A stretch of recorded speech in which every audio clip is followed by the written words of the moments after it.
Hey, what's up, everybody? It's the Swinging Bull here. Today, we're going to be talking about some pre-market trading. Going to be looking at some pre-market movers here. Joined with Mr. SLP. My name's the Swinging Bull. First ticker I want to look at for pre-market movers is PEGY. So I'll go ahead and pull that up. This is Pineapple Holdings. I did not see anything significant in the news.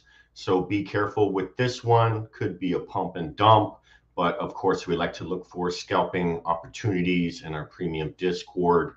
PEGY was up about 80% yesterday, and up another about 47% in pre-market here.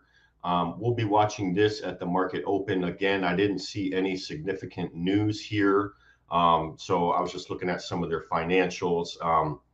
PE ratio trailing 12 months was in the negative. However, the PE ratio forward is 953. So I'm liking the PE ratio moving forward on this one. So not all bad there. EPS is negative, so just be careful with this one. Again, I didn't see any significant news, so could be a pump and dump. But we'll definitely keep our eyes on this. I'll be looking for a pullback to this yellow 50 EMA line when the bell rings for possibly a scalp to the upside. So Pineapple Holdings, that's the first one I wanted to go over. So I'll keep this on my watch list, and we'll be updating the premium members in Discord when the bell rings on this one. The next one I wanted to look at for pre-market movers was VEV. Okay, this is Vicinity Motor Corporation. This is an EV company out of Canada. This one did have some significant news. They're rolling out the first Class 3 electric truck in Canada. So this is pretty good news for this company. Yesterday, they were up about 5.4%, trading around $1.07. This morning, they're trading about $1.55, up about 44% in pre-market. I'll be watching this for a nice scalp play after the bell rings. Looking at their financials, not really too good. PE ratios are super negative here. EPS is negative. Let's look at some of the other financials here. We have the balance sheet, 65 million in assets for the quarter. For annual, 41 million in 2021 in assets. Liabilities was only 15 million. So debt to asset hanging out right around 36%, which is a lot less than the 100% we'd like it to be under. So we'll keep our eyes on this. Total revenue, 23 million. But looking at the charts, we'll definitely be looking for an opportunity here. Again, this one's up 46% in pre-market, and they just released the first Class 3 electric truck in Canada. So this one does have news to go along with it. Do they have any income, Bull, or they don't have any income at the moment? Right now, the annual net income is showing negative. Okay. Now, this is the annual for 2021.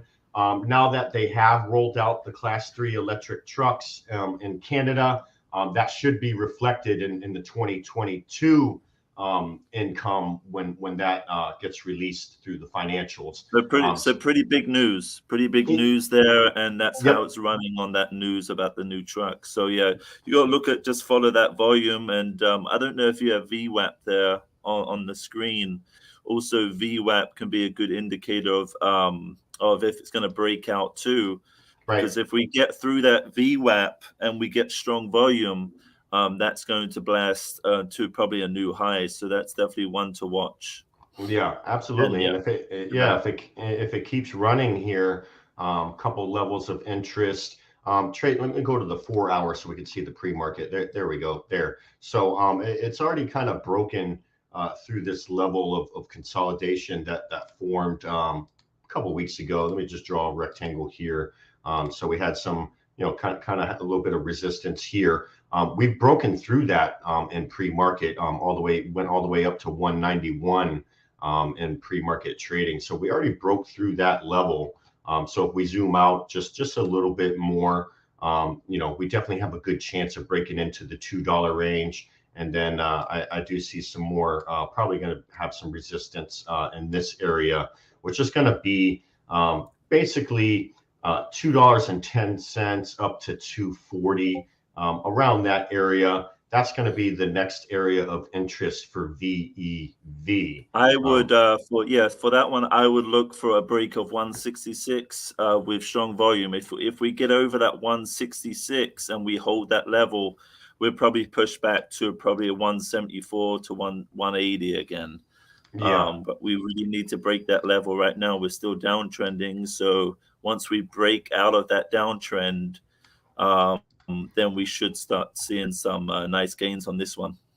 Yep, those are exactly the levels I'm looking at too, Lee. It's right around the 166 area. We did break it, or earlier in pre-market, kind of in after hours yesterday. But like you said, I mean, I could even go to the 5-minute here. We can draw a little trend line right here, and we really need the stock price to get over this yellow line, and then once we break that. Just that level that you were just talking about, the 166, we can break over that and then hopefully get into the $2 range on VEV. So I'm liking this one. I'm really liking this one because it had news accompanying the pump. Unlike the first one, Peggy, which just seems like a little bit of maybe a possible pump and dump because there's no news associated with it.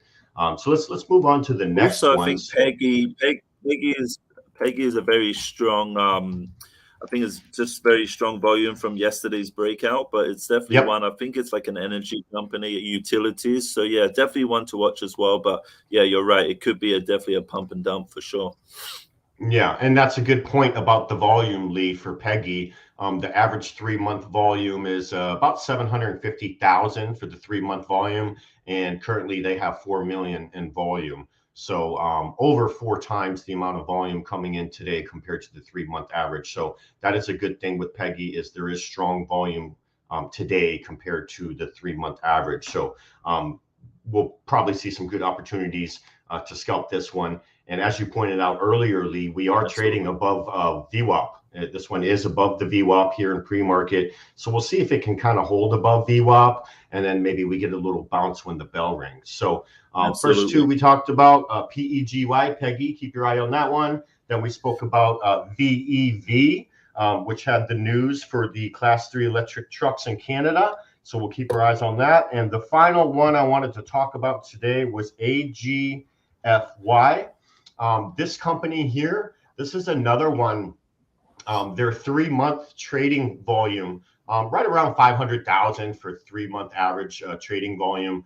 And right now they're almost 4 million volume. So another one that has a lot of volume coming in. I'm on the 5-minute chart here. Let me go to the 3-minute. We can probably pop a trend line on this one right about probably there. And what we want to see on this one is it to break this yellow trend line to the upside. We can see right now on the 3-minute chart, it's kind of bouncing on this red 200 EMA right now as we're talking.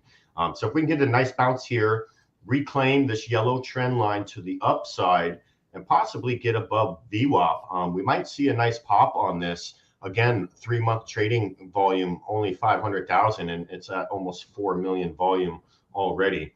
So AGFY, this was another one. I really didn't see any particular news about this, in the headlines or anything. So we just like PEGY, AGFY is kind of similar, kind of running on no news, but the trading volume, we're talking 3, 4, 5x the 3-month trading volume. So that gives us an opportunity here to maybe get a good scalp play with some momentum and volume here. So I do like this one. Taking a quick look at the financials, PE ratios in the negative, EPS in the negative, no dividend. Financials not too great.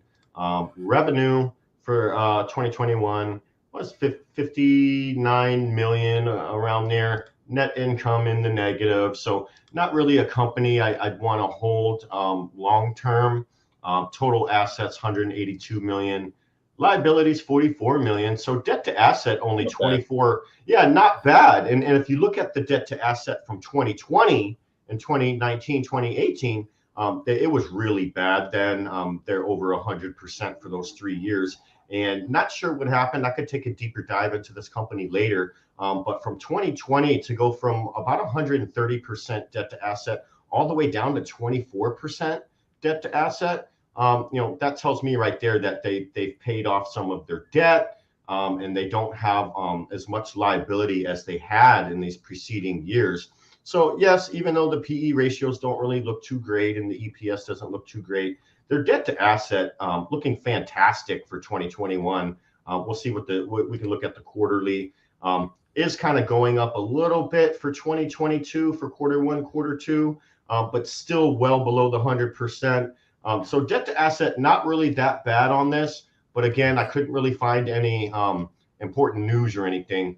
So we're just the only thing I can see that may be a bit positive, but this is obviously from last month, was there was a price target announcement of $1.50 from Roth Capital, I believe it was. So, I mean, that also could play into this whole move. Maybe they're expecting some news shortly, and that's why they put out this price target. So there could be a few, it's all speculation, but there may be some news coming out soon that maybe these are, the analysts are expecting.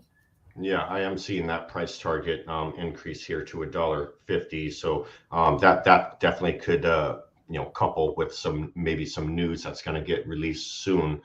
So we'll keep our eyes on this. So the 3 tickers we're looking at this morning: PEGY, PEGY, and then VEV and AGFY.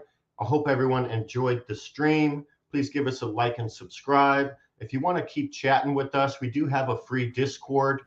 You can check out the links in the description, and maybe we'll see you in the Discord, and we can go from there. But other than that, I hope everyone enjoys the rest of the week, and we'll see you guys in the next video. Ciao. Bye.